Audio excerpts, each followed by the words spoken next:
자, 오늘 간구와 같이 가야 하는 것이란 제목입니다. 간구와 같이 가야 하는 것. 이 창세기 24장 다 읽지 않았지만요. 이 창세기 24장은 그 아브라함의 아들이었던 이삭과 또 리브가라는 여인, 그 영어로 보시면 아이잭 그리고 레베카 이렇게 나와 있지 않습니까? 이 아이잭 그리고 레베카가 같이 만나 이제 결혼하는 이야기를 담고 있습니다. 자, 내용이 그렇다 보니까요. 어떤 분들은요, 아니, 남의 결혼 이야기를 왜 들어야 돼? 이런 생각 가질 수도 있겠죠. 그런데 오늘 이 본문 이야기는요, 그런 관점으로 봐야 돼서는 안 됩니다. 오히려 이 이야기는 많은 주제를 담고 있겠지만, 하나님은 하나님 자녀들을 향한 어떤 계획과 뜻과 어떤 약속들, 이것을 하나님 자녀들의 순종을 통해서 이루어 가신다라는 관점과 주제로 봐야 될 내용들입니다. 자, 먼저 아브라함이요, 자신의 늙은 종이었던 어떤 분들은 엘리에셀이라는 그런 종이었다 이렇게 말하고 있는데요. 자신의 늙은 종에게 어떤 얘기를 하면서 이야기가 시작되나 보니까 여러분 갖고 있는 성경책 보시면은 저 위에 3절과 4절 말씀을 같이 읽도록 하겠습니다. 3절과 4절 말씀입니다. 자, 성경책 덮지 마세요.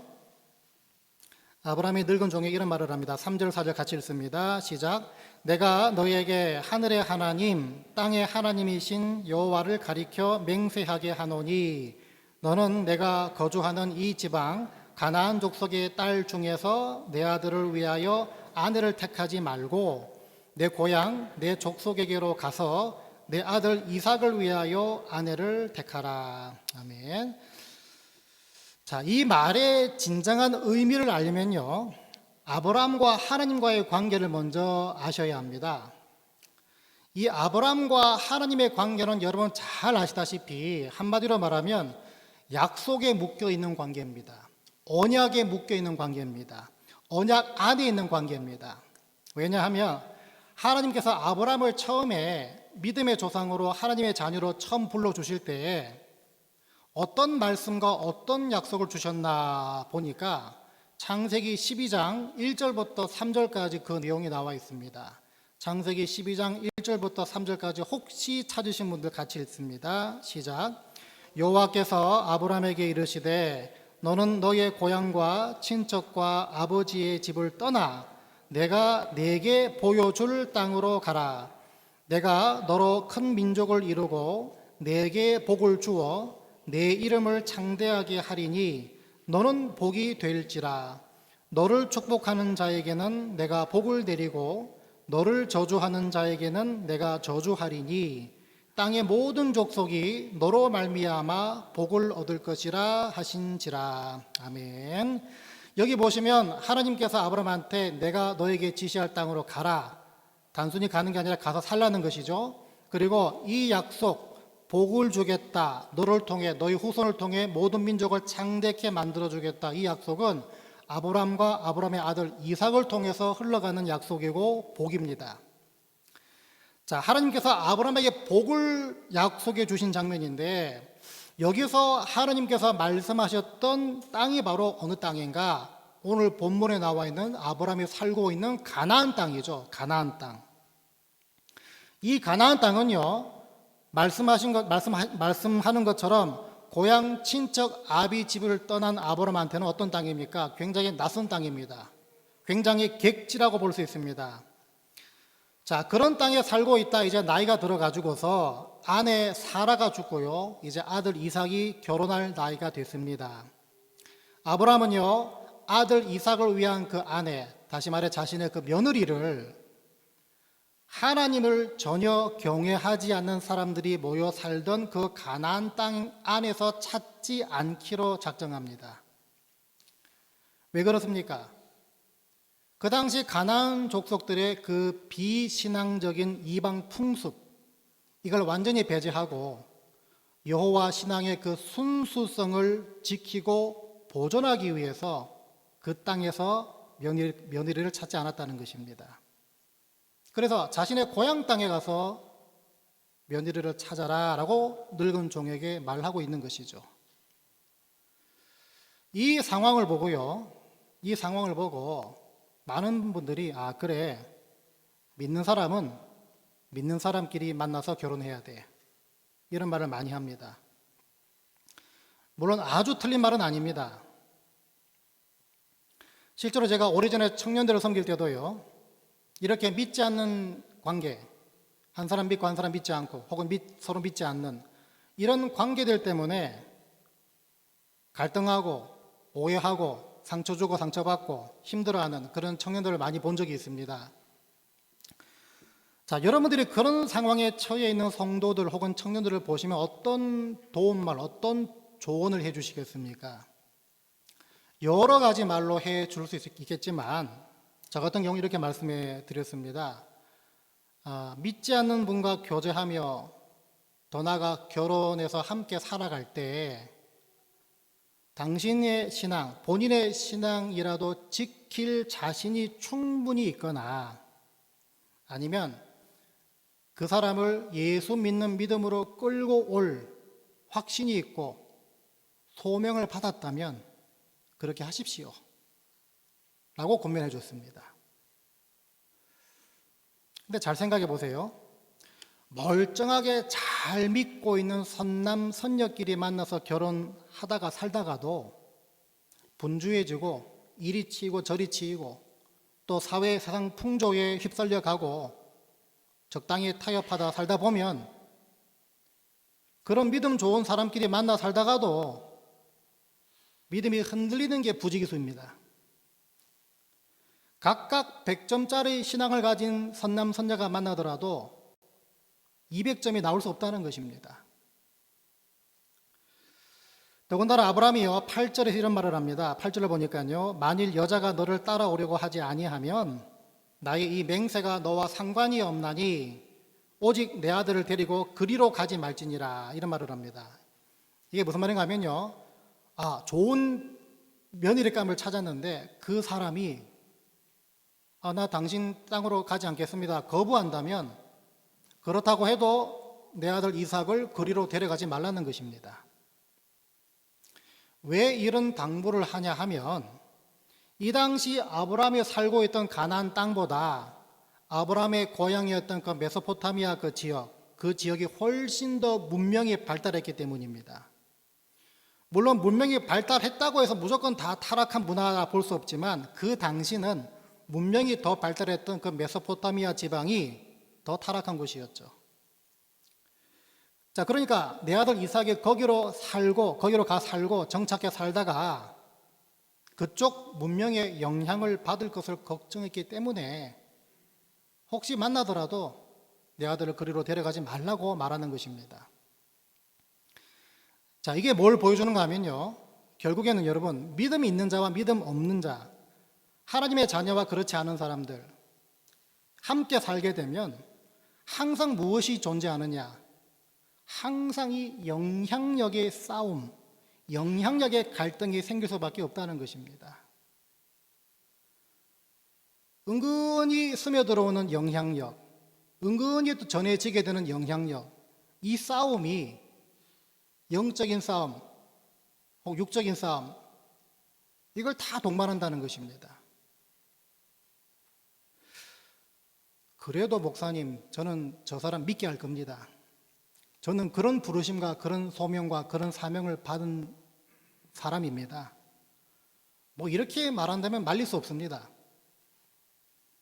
그 눈에 쓰인 콩깍지를 제가 어떻게 떼내겠습니까? 그래서 자신이 있고 확신이 있고 부르심이 있고 소명이 있다면 교제하라라고 조언해 줬던 것인데, 요즘 누가 저한테 와서 그런 말을 물어보고 제가 그런 조언을 한다면 난리가 나겠죠.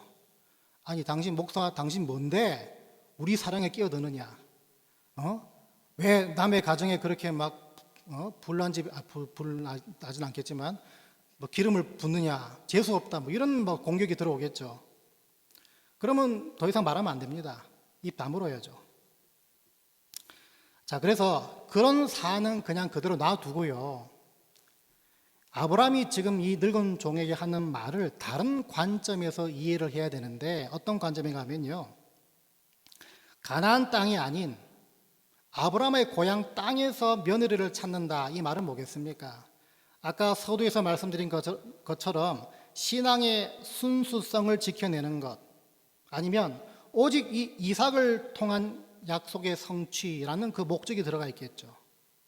이방인들과 섞여가지고 그 후손이 나오는 게 아니라 말 그대로 순수혈통, 자신의 고향에 있는 사람들을 가운데 며느리를 삼아가지고 내 아들 이삭, 그 흘러가는, 정통으로 흘러가는 그걸 지켜내기 위해서 아브라함이 이 당부를 한다는 것인데요. 자, 무슨 말이겠습니까? 이 오직 이삭을 통한, 오직 이 순수한 혈통을 통한, 그러니까 쉽게 말하면 그 only through Isaac, 오직 이삭을 통한 그 그림을 통해서요. 이 부분이 나중에 신약에 와서 어떤 부분을 대체하며 설명하는가 보니까 오직 예수 그리스도만이 구원의 통로다. 오직 예수 그리스도만이 구세주라는 그 복음, 그것을 대체하고 그것을 지금 예표한다고 볼 수가 있다는 것입니다.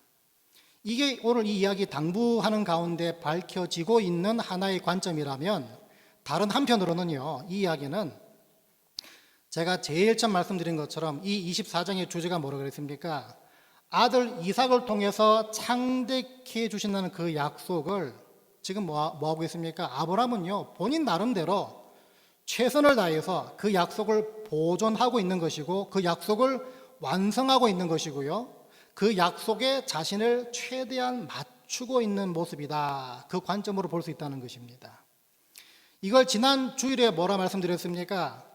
여러분들을 압도하시는 하나님 주신 약속에 여러분들이 묶여 있을 때, 그 약속에 묶여 있을 때, 여러분들은 여러분의 상황과 여러분의 처지를 그 약속에 맞춰서 생각하고 해석하는, 또 순종하는 믿음을 가지셔야 된다라고 말씀을 드렸습니다. 그러니까 하나님께서 12장에 주신 그 약속을 아브라함이 본인의 입장에서 본인 나름대로 본인의 사이드에서 최대한 지키고 완성해 가기 위해서 지금 말하고 있는, 당부하고 있는 이 말들 가운데 그게 보여진다는 것입니다. 여러분, 하나님은 하나님 자녀들에게 약속을 주시고 친히 이뤄 가시는 분이신데, 참 가슴 떨리는 사실은 뭔가 하면요, 많은 경우에 하나님께서는 보잘것없고 실수가 많은 저와 여러분들의 순종을 들어 쓰셔서 우리에게 주신 약속을 성취해 가신다는 사실입니다. 하나님 한 분만 해도 다 넉넉한데 실수 많고 늘 딴길로 가고 늘 청개구리 같은 저희들을 들어 쓰셔서 순종하게 만들어서 그 약속을 이루어 가신다는 사실입니다. 왜냐하면 하나님께서는 하나님 자녀들을 하나님의 일에 동참시켜서 늘 동역하는 자로 부르시기 때문입니다. 지금 아브라함이 종에게 하는 그 당부를 통해 그 사실을 엿볼 수가 있습니다. 똑같습니다. 하나님은 저와 여러분을 부르시고 이 자리에 앉히셔서 여러 가지 약속을 해주십니다. 예를 들면 어떤 날은 말씀을 통해서 너와 네 가정을 창대케 해주겠다, 회복시켜 주겠다, 그 일을 내가 풀어주겠다, 문제를 해결해 주겠다, 내가 너와 네 가정을 세상의 소금과 빛으로 높여주겠다, 나를 찾고 찾을 때 너는 나를 만날 것이다, 너의 작은 신음에도 내가 귀 기울여 듣겠다. 여러 가지 종류의 약속을 말씀을 통해 주십니다. 예배 때마다 주시고 때때마다 주십니다. 그때 우리는요, 아이고 하나님 어떻게 하시는지 한번 지켜봅시다 라고 할 수 있지만, 그 약속을 이루시기 위해서 내가 동참하길 원하시는 지점, 내게 순종의 영역으로 말씀하시는 게 뭔지를 깊이 생각하는 지혜가 있으셔야 할 줄 믿습니다. 아브라함의 종이요, 결국 아브라함의 고향 땅에 들어가서 기도합니다. 막막하잖아요. 그 땅 가서 어떻게 주인의 아들의 와이프를 어떻게 무슨 방법으로 찾겠습니까? 막막하죠. 그래서 기도합니다. 13절과 14절을 보니까 이런 기도를 합니다. 13, 14절을 같이 읽습니다. 시작. 성중 사람의 딸들이 물 기르러 나오겠사오니 내가 우물 곁에 서 있다가 한 소녀에게 이르기를 청하건대 너는 물동이를 기울여 나로 마시게 하라 하리니 그의 대답이 마시라 내가 당신의 낙타에게도 마시게 하리라 하면 그는 주께서 주의 종 이삭을 위하여 정하신 자라. 이로 말미암아 주께서 내 주인에게 은혜 베푸심을 내가 알겠나이다. 아멘. 자, 이게 여러분 이렇게 하면 내가 이런 줄 알겠습니다. 이런 기도가 어떤 분들은요 하나님을 시험하는 기도라고 말하기도 합니다. 자, 그래서 예전에 이런 유머가 있었죠. 이거 아실 만한 유머인데요. 어떤 사람이 하나님 오늘부터 제가 아침에 성경책 딱 펴가지고 눈에 딱 들어오는 말씀, 그 말씀을 내게 주시는 말씀으로 알고 그 말씀에 순종하며 살겠습니다 라는 사람이 있었는데요. 다음날 아침에 눈을 딱 떠서 성경책을 딱 펼치니까 마태복음 27장 5절 말씀이 나옵니다. 유다는, 가룟 유다죠, 유다는 물러가서 스스로 목매어 죽은지라. 이거 뭐 잘못됐다, 에이 뭐 다시 해보자 해가 딱 폈는데 누가복음 10장 37절 말씀이 나옵니다. 가서 너도 이와 같이 하라. 뭔가 잘못됐어. 마지막으로 다시 펼쳐보니까 요한복음 13장 27절 말씀이에요. 예수께서 유다에게 이르시되 내 하는 일을 속히 하라 하시니. 이런 유머 들어보셨죠? 여러분, 이 아브라함의 늙은 종의 기도가 마치 이런 기도처럼 들리는데 그렇지 않습니다. 지금 말씀드렸던 그 유머러스한 그런 기도는 뭡니까? 굉장히 소극적인 기도입니다. 적극적인 기도가 아닙니다. 소극적인 기도고요. 그저 받는 것에만 집중하는 기도입니다. 더 엄밀히 말하면요, 하나님, 이 번호가 나오면 복권 당첨될 줄 믿습니다. 그 복권 끓는 기도, 아니면 한탕주의라 그러죠. 한탕주의 신앙, 기회주의 신앙, 이게 바탕이 된 기도로 볼 수가 있습니다. 그런데 지금 이 아브라함의 늙은 종 엘리에셀의 기도는 다릅니다.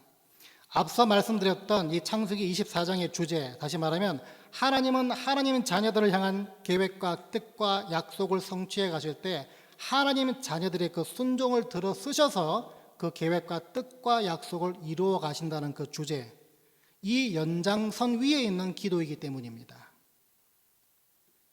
쉽게 말하면 오늘 이 설교 제목처럼 기도와 순종이 같이 가고 있다는 것입니다. 여러분, 그래서 우리 기도하지 않습니까? 간구 많이 하지 않습니까? 근데 기도하고 간구한 다음에 우리는 눈을 개슴츠레 뜨면서 하나님 어떻게 하시나 한번 보자. 이게 아니라 그 기도 가운데, 내가 드렸던 그 기도 가운데 내가 순종할 영역이 무엇입니까? 이걸 깊이 생각하는 지혜가 필요하다는 것입니다. 여러분, 그런 경우 많이 만날 겁니다. 저희 집에도 이제 그런 시간을 보내고 있는데요. 하나님, 우리 자녀가 매 주일마다 하나님 앞에 나가 예배드리며 기도하는 신실한 예배자로 살게 해주세요 라고 여러분들이 부모로서, 신앙의 부모로 기도하셨다면 그냥 그래 끝나면 안 되죠.